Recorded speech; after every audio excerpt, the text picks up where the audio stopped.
Newsweek is shining a light on a very specific drug problem that's popping up in some pockets around the country. They report, quote, Chicago law enforcement officials say a recent spate of heroin overdoses, more than 70 over a 3-day period, may be the result of a highly potent batch of the drug making its way through the city. They say they suspect the heroin may have been laced with the painkiller fentanyl, which caused a similar rash of overdoses in the city in 2006. Though most patients were stabilized with a single dose of the antidote drug naloxone, emergency workers needed to administer additional doses to some victims to stabilize them. Law enforcement officials said they are investigating where the tainted batch of heroin may have come from. Fentanyl is the most potent opioid on the prescription market.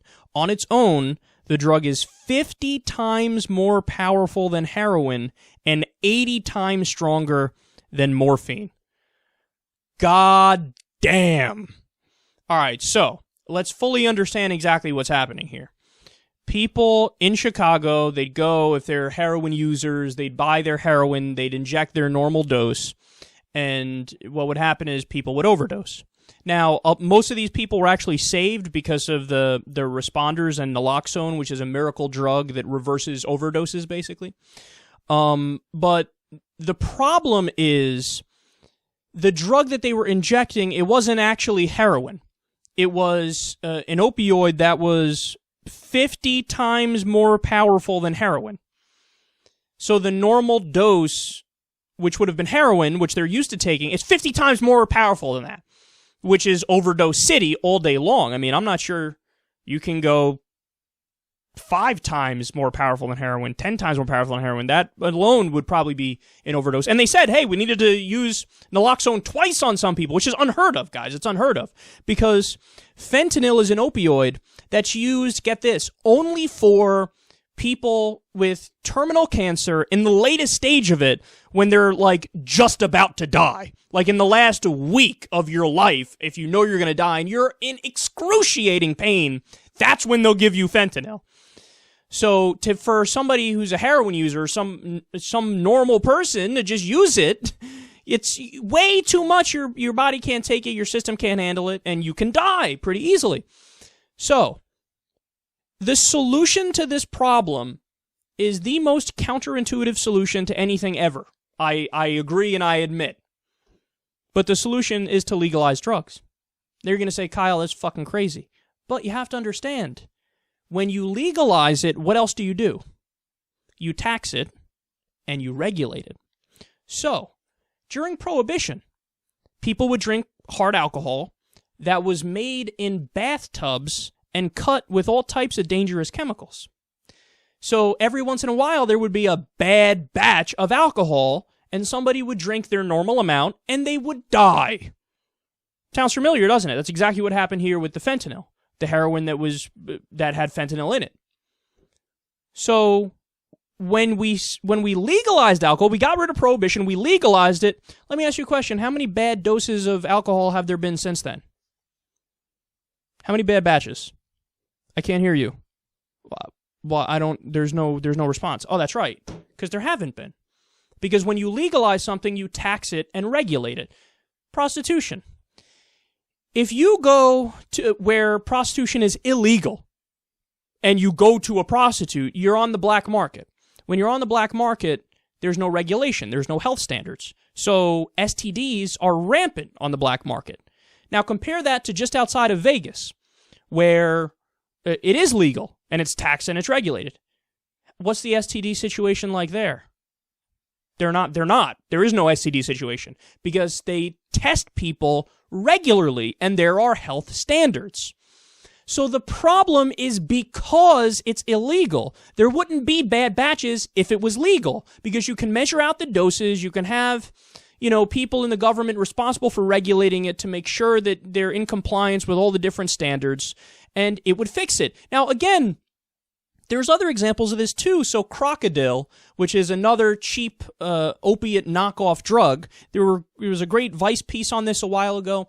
People would take it and their skin would rot off. Your skin would die and rot off of your body. Other drugs as well that we've spoken about. Crystal meth is one example. Bath salts is another example. Whenever you have your regular drugs being illegal, people are going to try to get that high, and they're going to try to get that high in any way possible. So they end up going to the terrible knockoffs of what's supposed to be just a standard upper amphetamine high or a standard opiate downer high. And they use the more dangerous drugs. Now, if you were to legalize, for example, opiate pills, or you legalize Adderall, amphetamine pills, do you think people would go to the black market to get the kind of opiate which makes your skin rot off and is cut with all types of fucked up chemicals? Or would they just go to the store and get some Vicodin over the counter, and even if they're an addict, take 5 Vicodin as opposed to injecting crocodile and having their skin rot off? Which one would they do? We all know the answer to that. They would go to the store and they would buy the over-the-counter regulated, safer opiates.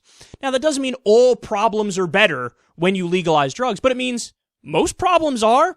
And we know it, with the decriminalization experiment. Look at Portugal. They decriminalized everything. And all the social ills dropped tremendously. Crime dropped tremendously. Overdoses dropped tremendously. Drug users dropped tremendously. So, see, we have empirical data about this, guys. And also, don't buy into the nonsense that everybody who does even hard drugs, by definition, they're an addict and they're going to ruin their life. We spoke about Dr. Carl Hart the other day. He was on Joe Rogan's podcast. He's an expert on drug addiction, and he was saying, no, I've gone to places where the treatment for heroin addiction is you go to a clinic in the morning, get your dose of heroin, go to a clinic in the evening, get your second dose of heroin, and then you go to sleep and you wake up the next day and do the same thing.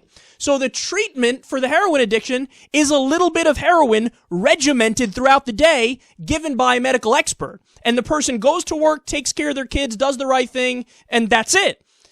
People view it as, oh my God, it's so much different from somebody taking a Xanax or taking an antidepressant or taking any other kind of prescribed drug. No, that sometimes that is the treatment.